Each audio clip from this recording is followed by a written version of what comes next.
Hey everybody, I'm Sonny Durante. I help high achievers, specifically in the tech and film spaces, create their epic life of freedom, fulfillment, and success, and I'm an outlier.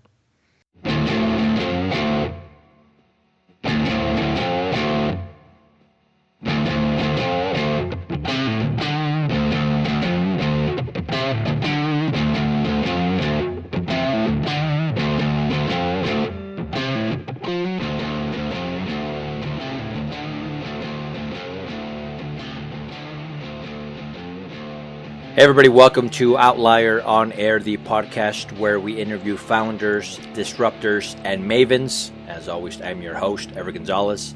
On today's episode, we have Sonny Durante. He is the founder of Epic Life. Sonny, welcome to the show. Thank you so much for having me. I'm excited to be here. And we're excited to have you. With the stuff that you do, it's going to resonate with our audience, but especially you come highly recommended by somebody that we really like, that we've had on the show, and even on our stage before. So, of course, when our guests come highly recommended, we're like with open arms, absolutely, come on in. So again, thank you for being on. Absolutely. Again, thank you for having me here. It's always exciting to talk to more people. Let's do this. So I want to paint the picture for those that are listening that are being introduced to you for the first time, right? Let's talk about where you're calling us from right now, but where you came from. Cool. So I am calling you from sunny Encinitas, California, so just north of San Diego. So lucky. It's not lucky. I created this. Nice. This was a dream of mine forever. So I'm really clear on just I made this happen. And because where I came from originally is just outside of Toronto, Canada. So very different, as we're in kind of November now, very different weather pattern going on over there as opposed to what we're creating over here. That's right. Shorts right now, for the most part, there in Southern California right now, as opposed to what you'd be wearing if you were in Toronto right now. I'm assuming it'd be two very different things right now. Yeah, actually, I just got off the phone with my mom. I called her earlier. We're just finalizing some plans for because I'm going up there for the Christmas season. She's talking about, we have a cottage up there, like a lake house, and she's like, there's a lot of snow going on, and I'm like, wow, it's 80 degrees here right now. Nice. So when it comes to entrepreneurship or the community there, what's it like in Southern California, especially where you are, as opposed to Toronto?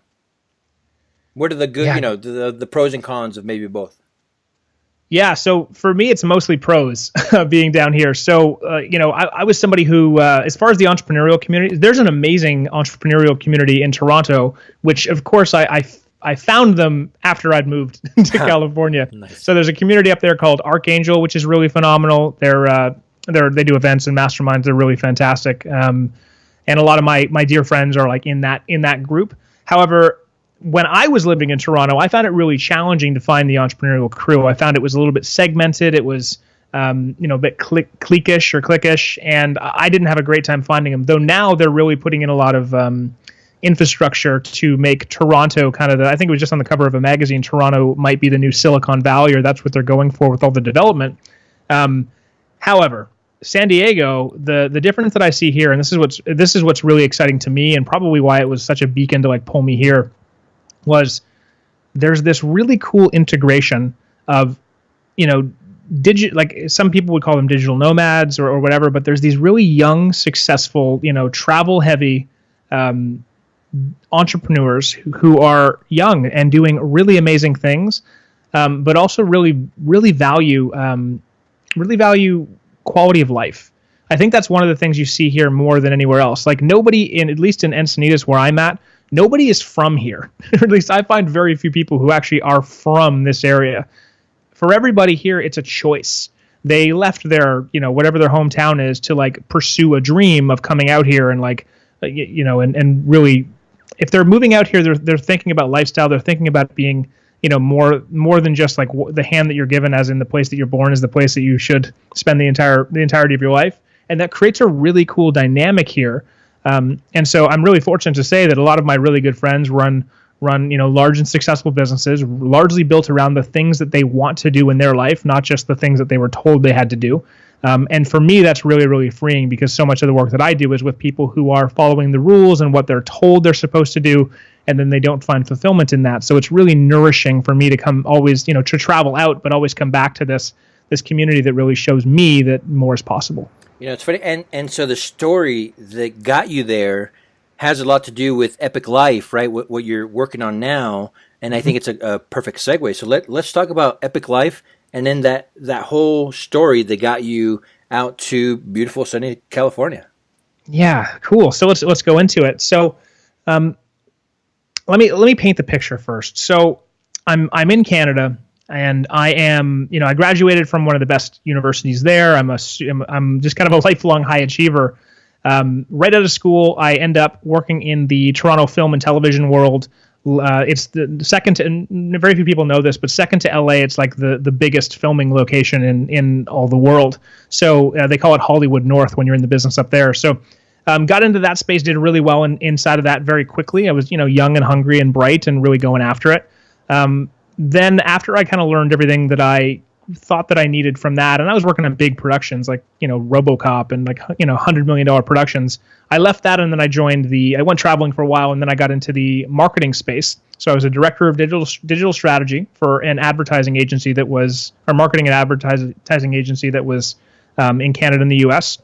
And I made their helped them make their TV commercials also. So anyway, I was successful, quote unquote, on paper, very successful. I had the sweet condo and, all the things So I had the sweet condo. I had, I was fortunate to really date some beautiful women. There was, I was partying with celebrities. I was on these big productions. I had money in the bank. Like, on paper, I was very successful. But on the inside, it was a very different story. I like to say that I had all the things a man could want, except joy, except happiness, except fulfillment. So a great job, money, dating these beautiful women, hanging out with cool people, that wasn't bringing you joy? No, I had a really, I felt like an imposter in my life, honestly. My life was like an Instagram story. It looked amazing, like out there, but internally, I had this belief, and I think that a lot of people have this. It's like the when-then dilemma. When I just have X, then I'll be happy. And for me, as a high performer, and this is a common story with high performers, I was like, when I just have the money, or when I just have the car, or when I just have all those external things, then I'll be happy. And what I found was, and this was really disconcerting, was that I started to have those things, and I was really up and coming even more in those spaces, and it didn't change anything. My internal reality was still, I felt lonely. I felt disconnected. I felt unfulfilled, and getting out of bed in the morning was like challenging. I had to convince myself and, slam 2 cups of coffee to even like begin my day. It certainly wasn't living from a place of like passion or excitement with my life. And I remember I took some time off to just kind of contemplate that. And I was sitting at home one day, and I had this idea drop into my mind of, it was November. It was actually around this time of the year. In Canada, winter was coming, and it was, they tend to be pretty seriously cold, not like California. So, and I was always really affected by seasonal affective disorder. And anyway, the malaise kind of sets in, and I had this thought drop in of like, I might not survive another Canadian summer, or winter rather. And that was a terrifying thought for me. I'd never had a thought like that. And in that moment, as it dropped in, I just knew something had to change. And I didn't know what that was, but I knew it was something, because a piece of me was dying. And so in the next 24 hours, I got real humble in those moments where I was like, whatever I've been doing up to this point has been great, but it certainly is not going to get me to where I want to go. So instead, I in that moment kind of dropped my commitment to always being right and knowing the next step. And I was just like, geez, I'm open to anything. Something's got to change. And in the next 24 hours, a personal development seminar came up in conversation, one that I'd heard very little about. And I decided, fine, let's go for it. And I decided they had a center they had a couple centers in Southern California. I'd always wanted to live here since I was a kid. So I was like, I need to make massive change in my life, so I'm going to take massive action right now. And I flew out here to San Diego. I took my first personal development seminar. It was a big leap of faith. I had no reason why it would work. You know what I mean? Like if I couldn't touch it, taste it, smell it, or figure it out, it either didn't exist or it was not worth knowing. And so for me to take a leap of faith, like faith was just something absent from my life. So it was a big step coming out here. But as soon as I did and went through that, I had my first breakthrough, and it was like, oh my gosh, I really got that I was living this imposter life, and that it didn't have to be that way. You know, you're a young guy, right? I mean, you still right now. I mean, to this, how long ago was this whole process? Geez, two and a bit years ago. So I was about 29 around that time, and I'm 31 now. And so it sounds like it happened pretty quickly, right? You weren't sitting around thinking about it forever. I mean, maybe the being unhappy lasted longer, but from when that first thought came into your mind that, hey, I need to change, to when you actually changed, what was that time span? So when I had the thought of something has to change, I signed up for that course inside of the next, I think, 2 or 3 days. Just bought the plane ticket, decided to come out here, all of that. And then, and by the way, like it's super important that when that strikes, whenever that moment strikes, it's so important, I feel, to capitalize on that energy and that enthusiasm. Even if that enthusiasm is just like, oh my God, it's so bad, it's got to change. Like, that's the moment. And if you wait, your mind will talk you out of it because you're going to go back into the same pattern. So fortunately, I harnessed that early. And then when I came out here, from the moment I landed in San Diego to I essentially transformed my entire life, every single area of my life, inside of 1 year, because I committed to.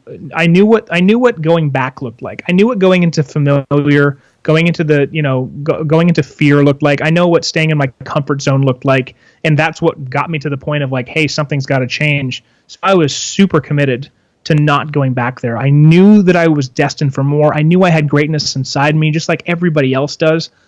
I just didn't know how to get it out. But I knew, and my heart, my intuition, whatever you want to call it, even though I didn't have a language for it back then, it'll show you the way. But the thing is, it only shows you the next right step. It's not going to show you the 32 steps perfectly ordered in a row to get you to where you want to be. And that's what your mind wants, but your intuition doesn't care. It just says, yeah, this is the right step, and I'm not going to show you the next step because it's still all kind of happening. So I stood in that space for the better part of a year. Just, the saying, like, when the student is ready, the teacher will appear. Mm-hmm. Kind of like that. So all I knew was that coming out here was important, and I did it. And then one opportunity after the other just kept showing up. I describe it like my life was running on magic when I first got out here. It was really powerful. So I want to talk about Epic Life, what it is, how it works here in just a sec. But before we get to that, so as this whole thing is happening, you're transforming yourself, mentally, emotionally, all that stuff. There's some physical changes too. I mean, your family, the people around you, what are they saying when you're telling them stuff? Things like, hey, the successful career that I have right now, first of all, I'm not 100% happy. I'm thinking about doing something else. What were they saying? What were they thinking at that point? Yeah, it's a great question. Like, it was mixed. So, my mom is just a huge supporter. She didn't really have any idea what was going on. She saw me unhappy and was happy that I was taking action towards something that would change that. So she's just always been such a big supporter. My dad, he loves me. And at the same time, he only knew a certain way of life, which was like, we had family businesses. It was like, work hard, stay in the business. So for me to be going on this, he saw it as a little bit more of maybe he just wasn't sure what it was, and what it is. He had no experience with anything like that. So during that time with my family specifically, I actually had very little connection with them. I would share these good things that were happening, but I was really clear, and just friends back home and all of it. I was really clear that I was on my own journey, and that it just seemed really important for me to go do this without the listening of anybody else. So what I mean by that, and I think this is, why it was so powerful for me to come out here, was when you come into a new environment and nobody knows you, you can be whoever you want to be. You're not being listened, like your family, they've known you since you were a kid, yeah. Or your friend, they've known you forever. So they have a certain kind of listening for who you are and how you show up. And being that I was in such a transformative time, I'm really grateful that I chose to like really honor myself and give myself that space to learn and grow and become, the man that I was becoming without that other listening, because it really helped me to get on path and be quick with it. Not have to like try to convince other people that I've changed. This is just how I showed up, and therefore that's how people knew me. And that's funny. I'm assuming that there are a lot of people listening right now that can definitely relate, right? Successful companies, successful careers that they have right now, but they're not very happy. So they're like, yep, I get it. I understand. There are the other half, I'm assuming, that are like, I don't get it. Why did he leave this high-paying job that, for the most part, just about anybody else in the world would think that it's amazing. And so it's a great mix. And so I want to dig in a little bit deeper. But as we move into Epic Life, let's talk about why we hear the process. Now I want to hear what Epic Life does and why that pulled you so much to leaving all that behind. So let's get into Epic Life. Let's talk about it. Yeah, cool. So when I first moved out here, when I first like left Canada and came out here and officially got my visa to live in the States, which is a big deal. I had a video production company at the time because my background was in that. And then I got really, my transformation was huge, like tremendous in that short period of time. And people could feel it. They were just like, what is happening? What's going on? And I believe that, when you're the truest, most authentic version of you, it's like you're a lighthouse for other people to do the same. It's like you give them permission. So for me, Epic Life, I'm, my mission in this world is to show people that more is possible. More is possible in your career, in your life, in your, your fulfillment, in your relationships, all of it. More is possible than the little container that you currently live in. And people can forget that. So in Epic Life, I work predominantly with, high performers who want to bring more freedom and fulfillment into their life so that they can perform at their best, have incredible relationships and connection to their body, and feel deeply fulfilled in their life. We get in, like I mentioned before, there's that when-then dilemma, and I know that people listening are probably sitting there, and if I just invite everybody who's listening to think about that for a second. Rather than skim over that, is there some thing or some lie of a destination that you think you need to get to before you're going to be happy or fulfilled or whatever? Because my journey, figuring that out was like I got there and no champagne fell from the heavens and gave me the fulfillment and the happiness I have. Like, your life is being lived. It's happening right now.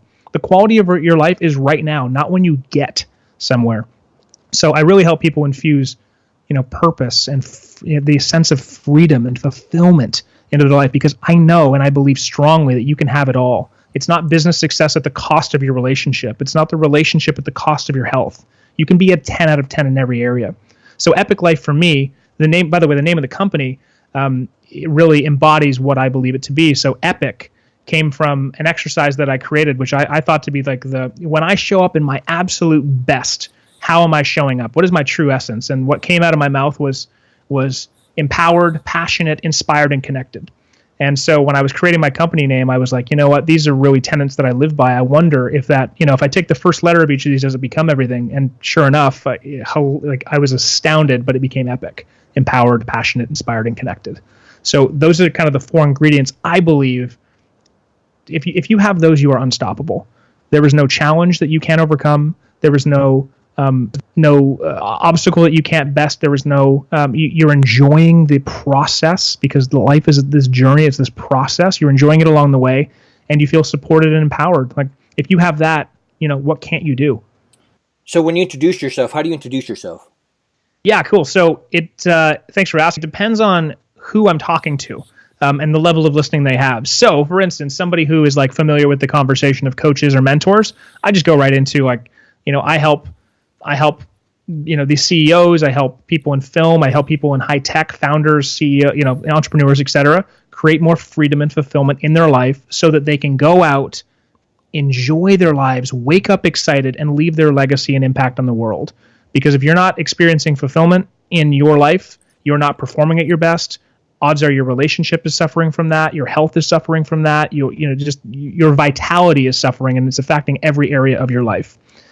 So if it's somebody who isn't familiar with that conversation a little bit more, we'll dig in, and usually I'll just go into a story. Like, for instance, I had a client the other day who, he's a successful guy, has his successful private practice, and presented himself as somebody who is, well put together and kind of introverted and quiet, but super, super nice. I could tell right away, somebody with a big heart and here with a big mission, really trying to leave a legacy and an impact on the world. But the way that he was showing up wasn't allowing him to do that. And the reason was, and he didn't know this at the time, was that he was really caging himself, living behind this mask. And I could see it because I've kind of trained myself to recognize that now. But in working together, we had this 5-hour VIP day together, which is one of the ways that I work with my clients in the beginning when we start together.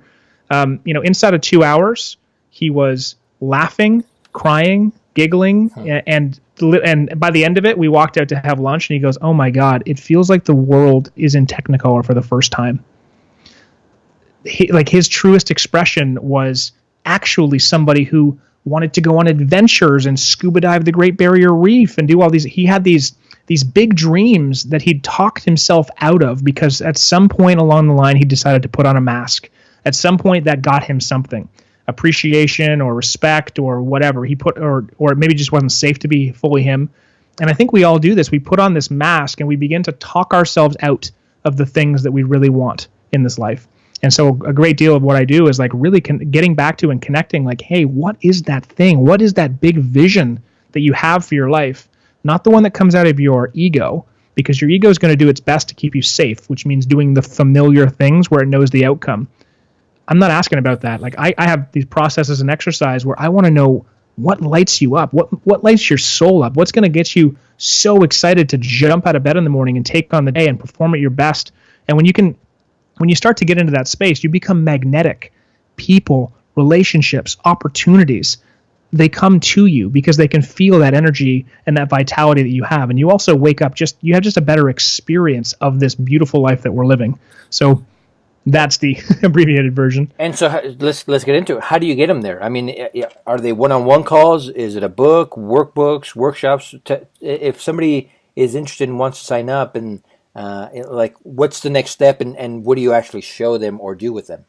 Cool. So firstly, the first thing that happens is we get on a phone call. So I'm really selective as to who I bring into this ecosystem. I am really here to help a lot of people, and I need to know that their commitment level is up to snuff. And then if they're into that, once we get on that call, I have this process that I walk them through where we really take a look at their vision.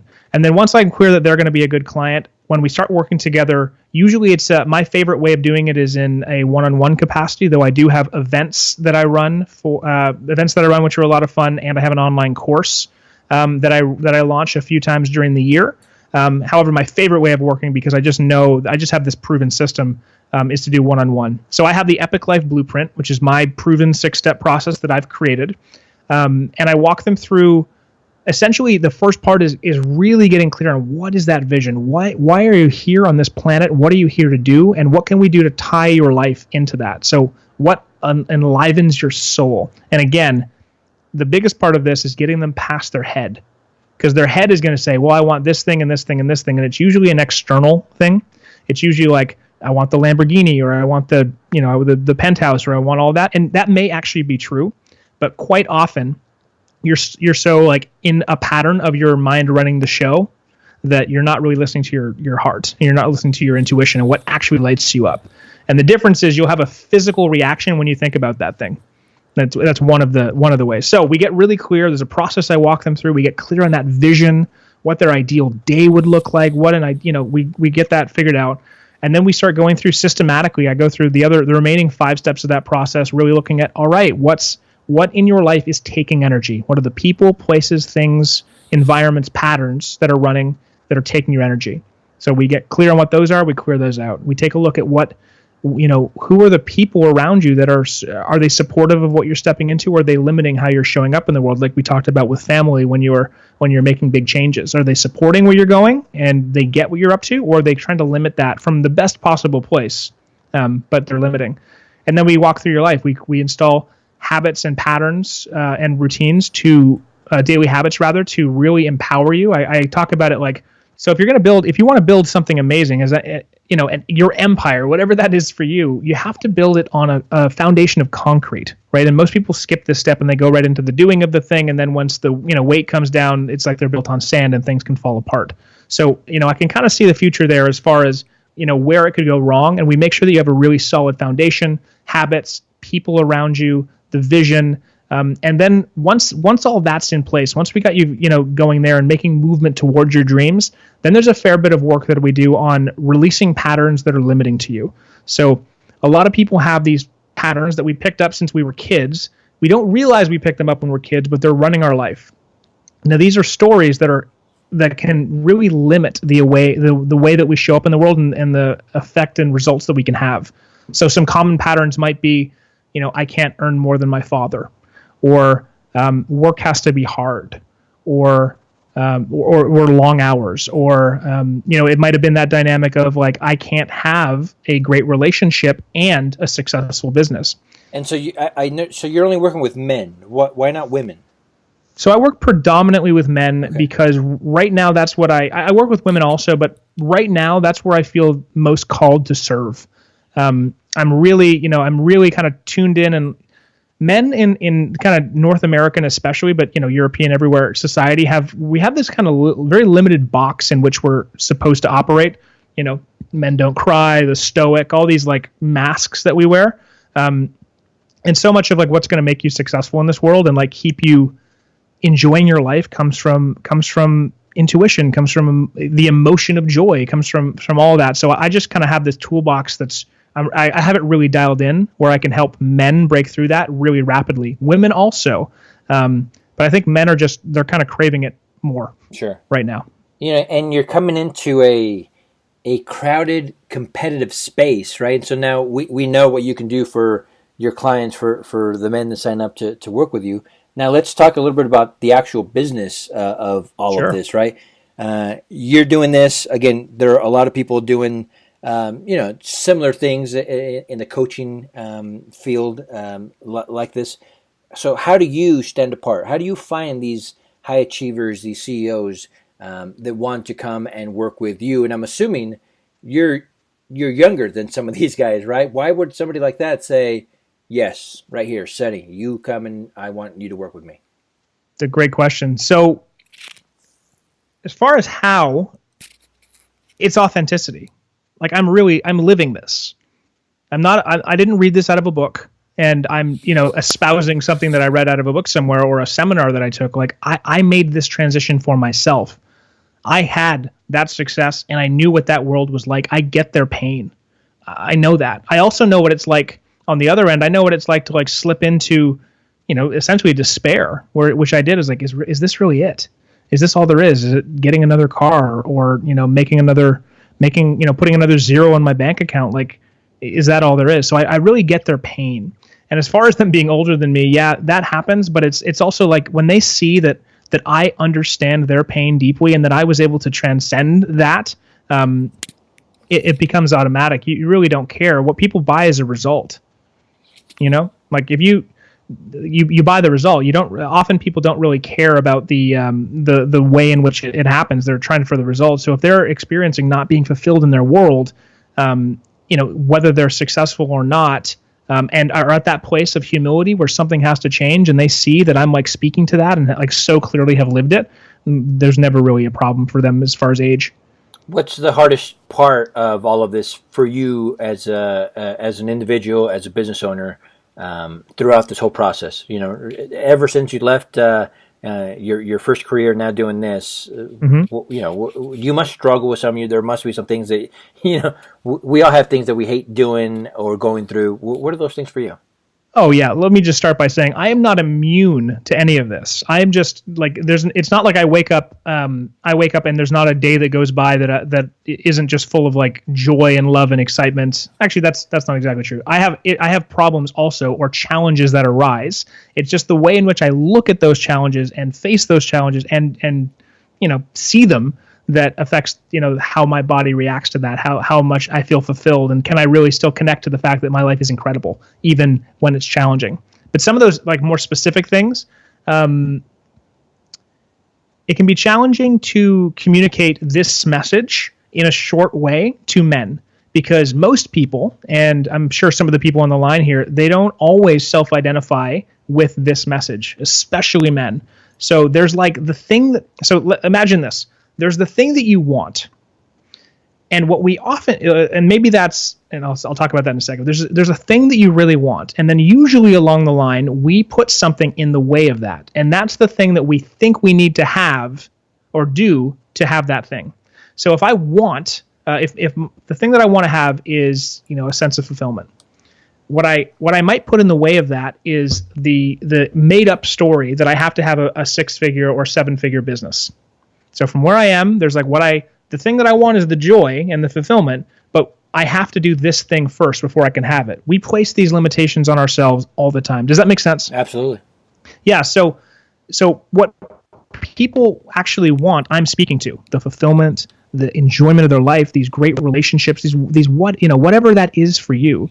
But people don't always self-identify as wanting that thing. They identify as, what they might show up as is like, yeah, I want a 6-pack. I want a faster car. I want a hot girlfriend. I want a XYZ, whatever that, insert any flashy object that's external to you that you don't currently have. That's the when then thing. That's like, when I get this, then I get to have that. The reality is you can have your end goal now. You can be that now. And if you really get into alignment with what your soul, what your heart, what you really want and what you're here to do in the world, what becomes cool is that motivation, high performance, success, opportunities, all these things become automatic. Now there's still grit. There's still the staying power. It's not everyday euphoria, but the drive, it just becomes from a different place. It's not from a place of like, I don't have to do this. I get to do this. There's like it's internal motivation versus external motivation, if that makes sense. Absolutely. It's funny because of the position that we're in, that I'm in, with the co-working space that we had, this podcast, and then we host a lot of entrepreneurial events, right? So we're in the mix of a lot of these cool, high functioning achievers, CEOs, that kind of stuff. And because we have almost like 400 episodes on our show, I'm approached to help coach and mentor, and I love the mentoring part. I got into the coaching part a little bit, and I didn't like it. Like it was too much for me, I think. Some of these guys come in with obviously challenges that they want to overcome, and it kind of felt like, and I read an article about these therapists that kind of take this heavy load home with them sometimes. And so I stopped doing it. I don't do it anymore, right? I love mentoring, I love helping, but not in an official capacity like that anymore. Does that affect you, right? Because you're helping a lot of cool people overcome some of these things, and you're seeing a lot of great success, and you're seeing them move forward. But you must also see some of the bad stuff as well. And how do you stay upbeat and positive when you're getting that from almost everybody that you're working with?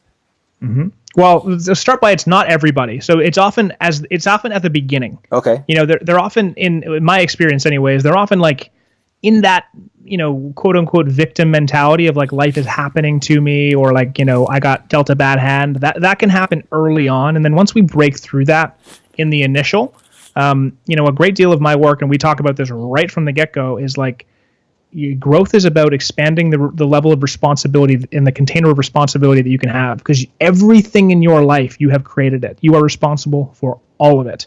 Now that sounds like a really daunting thing, but it's actually really liberating because it puts you at the steering wheel. So as far as how I keep from kind of taking that energy on and being really like held down by it, when somebody comes to work with me, and I put them through my selection process. Again, I'm really selective of who I take, because I really care about the people that I work with, and they almost become like family to me. So I really care about seeing them succeed. I am always a stand for their greatness. I see in them the greatness that maybe they don't even see for themselves yet, and I know where they could go, especially based on their visions. And once we go into that exercise, and so I go into a place of real surrender of service. I get on these calls, or I get into these VIP days, and I am just in a place of service. And sometimes that means they're having like a breakdown moment, or they're, in the heavy emotion of it, or they're in the apathy of like, poor me. And I can be with them for that, but I'll also call them on it. Like, one of my favorite lines is, whatever that person's vision is, let's just say it's to motivate 1 million people to lose weight, for instance. They might say something like, "Oh, it's really challenging, and this happened, and my mom, and blah blah blah, and this is, it's going on," and they're in that victim mentality. Will just,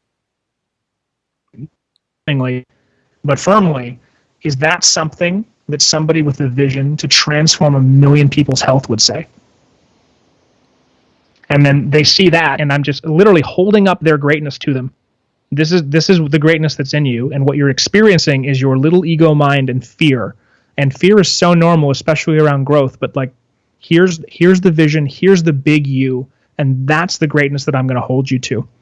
And so for me, in those moments, I don't, because I see that version of them, I don't really take anything on. But it's a great question. I love that you're right in the middle of all this, helping these individuals kind of get to that next step in their lives, right, and find kind of the excitement and the passion that you were able to find. So, and you've been doing this for what, officially a year and a half? How long? Yeah, it's been rough. Yeah, roughly that. Although, it's funny. I was looking the other day back at my just kind of like glancing back into my history, and went, wow, I've really set this up many times in my life. When I was in like coaching and mentoring people, like when I was in college, I was in a fraternity and I rushed all these young kids and essentially mentored and coached them. I've done that with sporting teams. I've done that with you name it. So I think it's, you said that you got out of it because, it just wasn't a fit for you. I think that there's if you're doing this work, and because you're right, it's a saturated market, it's a challenge. It can be challenging in that way. It's not as easily communicatable or received as like, hey, like selling ROI, like, hey, make money, but it feels like my mission. It's what I'm here to do, to really help alleviate that quiet suffering that so many people are dealing with, because I know what that's like. So I feel really called to it for that way. So even when it's challenging, I'm able to push through because it's part of my bigger vision. Congratulations. And obviously you're helping quite a few different people. So more power to you, and we wish you much success. Now, when we have you back on the show in 3 years, what are we going to be talking about? Well, in 3 years, what are we going to be talking about? Well, the mission stays the same, to really show people that more is possible. And I don't put a number to that, at least right now anyway. And that, that could be fluid, but right now it's like, I just want people to really get this conversation, not just pockets of people everywhere who are like, oh yeah, cause I'm sure you've experienced this, the people rolling their eyes like, oh yeah, have it all. I'm sure that's the case. They're just locked in a lie and they don't even get that. So we will probably be talking about, me expanding that message, me having my own, my podcast being launched, and probably at that point, hopefully it turned into a proper talk show that I do digitally and online. Very cool. And there's an element, this is cool. There's an element that I didn't share. So when I'm creating a program for university and college kids. So this isn't coaching, like the one-on-one people that I take, I'm taking people, who are kind of successful in the business and career world. But a lot of what I do is reigniting, their vision, like really getting them realigned to that thing they're here to do in the world. Because, sometimes that flame can get snuffed out a little bit. And so I was like, geez, what would I want to, how can I beat that? How can I stop having to unprogram people and just really empower them to do the best right out of the gate? So I decided to create this program. And every time I sign a regular one-on-one client here, I'm deciding if it's going to be 1 or 2 seats to this program that I'm creating for college and university students. And it's really and it's just a total giveaway that I want to add into the business just as a give back. But it's exactly the things that I wish that I had access to when I was in college. People telling me that you can create your own reality. Here's an example of people that are doing it. Here's what it could look like. Here are some beliefs that will empower you to go out into the world and really create something incredible where your flame doesn't get doused. So we'll likely be talking about that and my reach to even more people. Dude, that's cool. Congratulations. We're fans of what you're doing, and introducing you to our audience.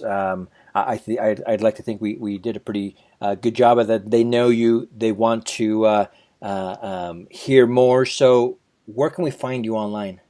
Yeah, thank you so much. So actually, in preparation for this, I created a gift for your audience.